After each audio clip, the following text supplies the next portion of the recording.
What's up, what's up? Moto here.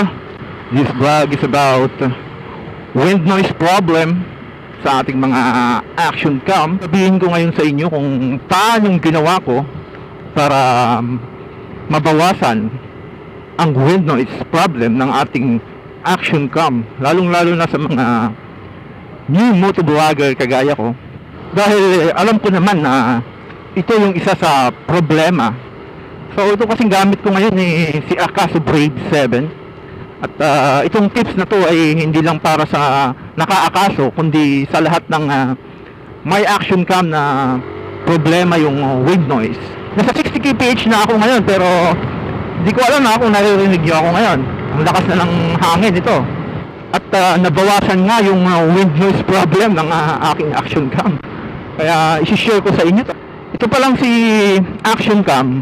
Kapag sinaksak na natin yung external mic sa action cam natin, ang alam na natin ay hindi na nagre-record yung internal mic niya, pero nagre-record din pala. Kaya yun nga, sumasabay yung wind noise.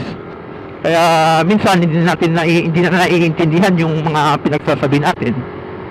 At ito nga yung ginawa ko. Huwag na natin patagalin pa.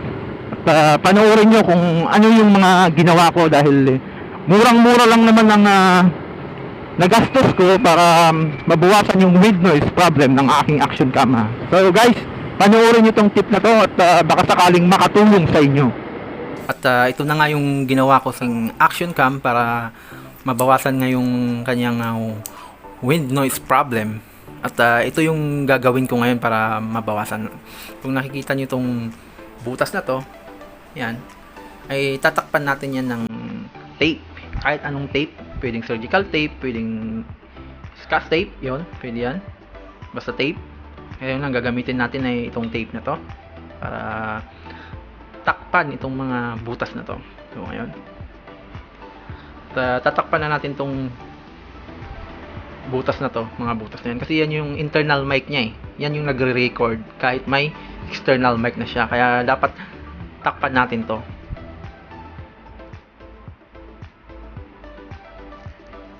Sa lahat ng butas na nakikita nyo, takpan nyo.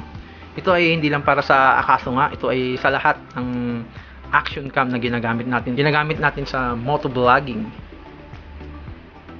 Mas maganda nga yung kanyang pagre-record, lalo pag tumatakbo nga tayo ng mabilis. Yan, natakpan na natin siya. Siyempre may nakita pa tayong maliit na butas, yan, nakikita nyo. Tatakpan natin din yan. Tatakpan na natin. Yan, nakikita nyo. At yung isa pa sa importante dito ay itong external mic nya. Basta malakas yung hangin, sensitive kasi itong external mic na to. Kaya ang ginawa natin, bili tayo ng surgical gloves. At mabibili lang to sa Mercury Drug, Watson. At pumutol ako ng 2 daliri. Yan, nakita nyo. At yan ang gagamitin natin na pantakip dito. At ito na yung 2 daliri na pinutol natin. At ito na nga yung ilalagay natin dito. Mas maganda 2 yung ilagay nyo. Pwede namang isa, pero mas maganda nga 2. Mabawasan nga yung wind noise problem ng ating action cam. Ilalagay natin yung pangalawa. Yan, tip na natin to. So ayun, ganito lang kasimple. Tapos papakita ko sa inyo kung paano ko nilalagay sa helmet ko. Ganyan lang siya. Tapos lagyan natin ng ganito, wire, para magandang tingnan.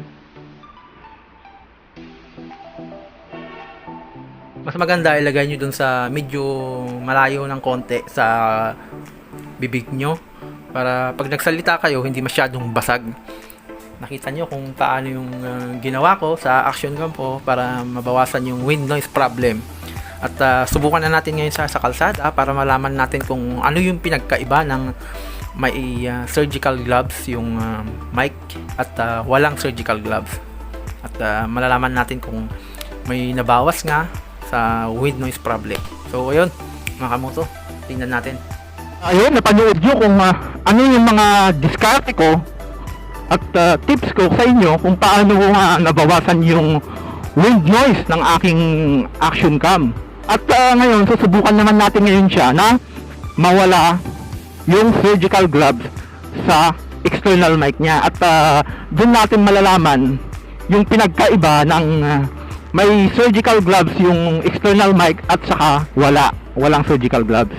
Kaya ayun, subukan natin mga kamoto, mga kabagis ko dyan. At ito na nga yung sample video, sample sound ng ating external mic na walang surgical gloves na nakalagay.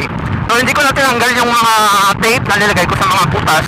Ang tinanggal ko lang yung surgical gloves. So naka-open yung visor ko, naka-open siya ngayon. Subukan naman natin siya pag naka-close yung visor natin. So ayun, right there, naka-close na yung visor natin. At subukan natin sa mas mabilis na takbo kung maingay, kung gaano nga siya kaingay. So ayun, subukan natin magpatakbo ng mga around 60 kph. So nga, naka-close visor na tayo. At takbo na natin na sa 60. At kailangan ko pa magsalita para makita nyo kung gaano nga siya kaingay o naiintindihan nyo pa yung mga sinasabi ko. Bilis na tayo, malakas na itong hangin na to nasa 70 kph na tayo. At iwan ko nga kung naiintindihan nyo nga yung sinasabi ko. At kayo na bahala mag-compare mamaya kung ano mga dapat ang mas maganda.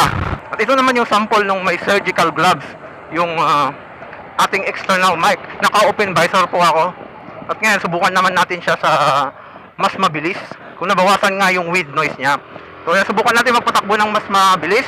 Naka-open visor pa rin siya at nasa 60 kph na tayo.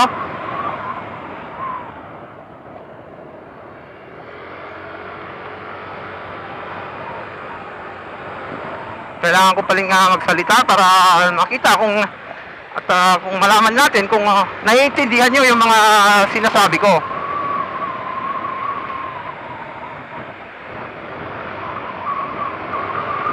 O ito na, mabilis na ako. At naka-open visor pa nga ako. At ngayon susubukan naman natin siya pag naka-close visor. At i-close visor ko na mga paps, mga kamoto. So ito, naka-close visor na tayo. At dito na natin malalaman kung malakas pa rin ba yung kanyang wind noise ng ating action cam. Alright. So ayun, tumatakbo tayo ng 60 to 70. At ayun, napanood nyo kung ano yung pinagkaiba ng may surgical gloves at walang surgical gloves, yung external mic na. Sana nakatulong tong video na to sa wind noise problem natin sa ating mga action cam. So ayun mga kabagis, at nakita nyo nga kung ano yung pinagkaiba. At maraming salamat sa mga nag-subscribe pa rin sa aking channel, Moto TV. Hanggang sa muli mga kamoto. At sana sa next vlog magkita-kita pa rin tayo. At magandang araw nga sa ating lahat. Maraming salamat. Peace!